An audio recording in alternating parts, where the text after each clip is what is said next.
Hello.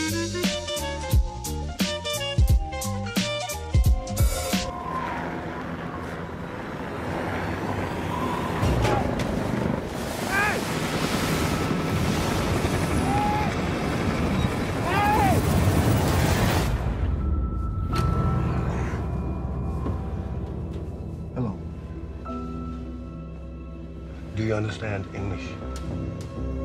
Try to stay awake. Come.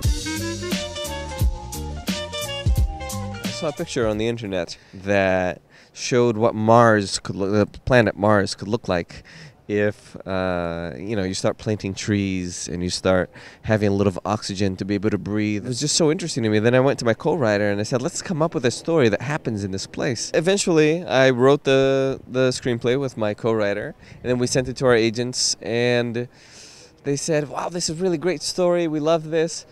Have you heard about this other film that's coming out soon called The Martian with Matt Damon by Ridley Scott? And I said, I hadn't heard about it. I guess I'm going to have to change this. So that we changed it to the Arctic. A lot of the money of the production has to go behind the camera. It has to go to people, big trucks with wheels as big as people, to carry the equipment, and snowmobiles and safety guy to tell you that there's a crevasse over there, don't step over there, you will die. All of these technical things that leave you with very little time to work on the artistic things. So the film became very skeletal, very bare bones, and we maintained that throughout the whole film. There are a lot of tricks that you can use to maintain interest. My writer and I, we talked about, we call them little mysteries. For example, in the beginning of the film, he puts a little pyramid together made of stones, and you don't know what that is until 10 or 15 minutes later. The very first shot of the film is Mads digging a hole, and you're wondering, what is he doing? Until we cut to very, very wide up above, and you realize that it's a giant SOS sign. And it's little tricks like that you ask a question to the audience. You say, hey, check this out.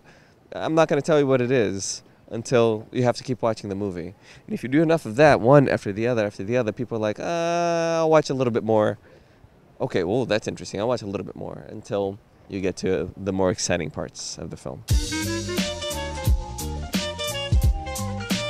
Mads is the perfect person for this because he's a dancer, so he has this physicality and this stamina that was completely necessary to be able to pull this off. But also he's very good with his facial expressions. There were a lot of dialogue on lines on the script that we deleted because I would ask Mads, okay, here's a line of dialogue. Can you say it with just an expression?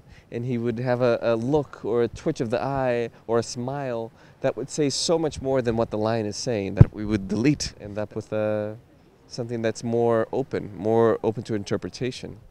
Because we say so little, we want the audience to come up with their own little story.